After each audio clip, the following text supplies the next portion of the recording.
Estás disfrutando Zona Inmobiliaria. Gracias y continuamos con más contenido de Zona Inmobiliaria y es un honor estar en compañía del historiador Nicolás López Maltés. Bienvenido a Zona Inmobiliaria. Muchos de los nicaragüenses desconocemos un poco de la historia de lo que fue Managua en los años del 72 cuando casualmente ocurrió aquel terremoto devastador. Háblenos acerca de cómo era en aquel entonces la estructura, por qué Managua sucumbió ante ese terremoto. Bienvenido nuevamente. Las infraestructuras estaban muy débiles, muy frágiles, porque no había lo más importante, que era responsabilidad técnica, responsabilidad moral. Había mucha corrupción. El peligro de la destrucción de los edificios que matan gente, porque los terremotos no matan, lo que matan son las malas construcciones. Entonces, la corrupción, la codicia, invita a los malos constructores a eliminar hierro, cemento y hacer malas estructuras para ganar más dinero. Eso fue lo que justamente ocurrió en aquel entonces, ¿verdad? Exactamente eso. Y entonces, pero ya antes había ocurrido en el terremoto del 31, porque muchos edificios que habían quedado muy dañados en el terremoto del 31, el presidente José María Moncada les dio permiso de reparación y esa reparación solo fue cosmética. Entre esos edificios le puedo mencionar dos importantes. Uno, la Casa Presidencial, que quedó muy dañada, la repararon cosméticamente y en el terremoto del 72 colapsó. Lo mismo el Club Managua, que estaba enfrente de la Plaza de la República. Quedó dañado, lo repararon cosméticamente, puro repello, y colapsó en el terremoto del 72.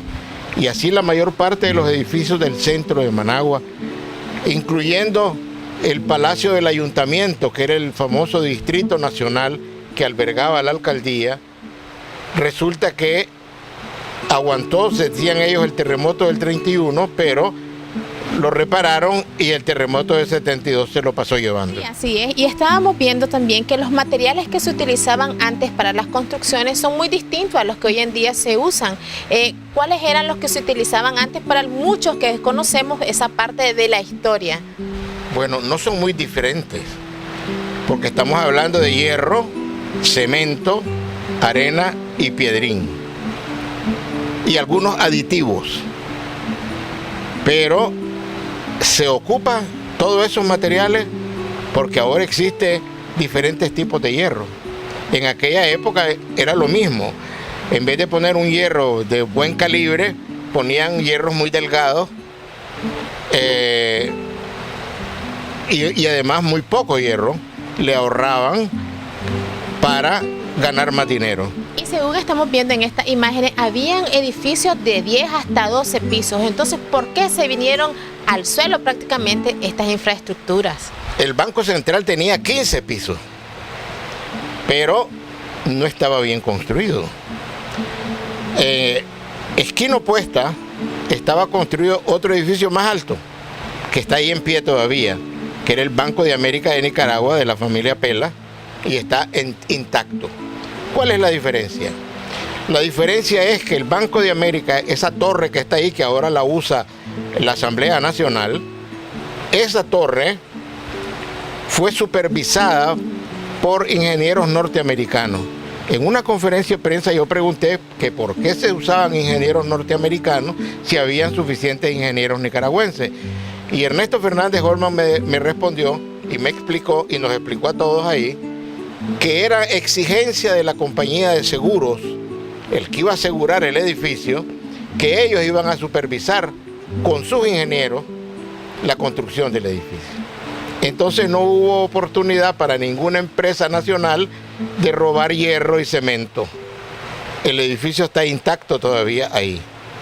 En cambio, el que está a esquina opuesta, que era el Banco Central de 15 pisos, que fue el primer gran edificio en Nicaragua, está ahora cortado a 3 pisos. Se le quitaron 12 pisos porque no aguantó el terremoto. ¿Eso qué significa? Mal diseño, mala construcción y robo de materiales, que es el gran problema de la construcción es la corrupción.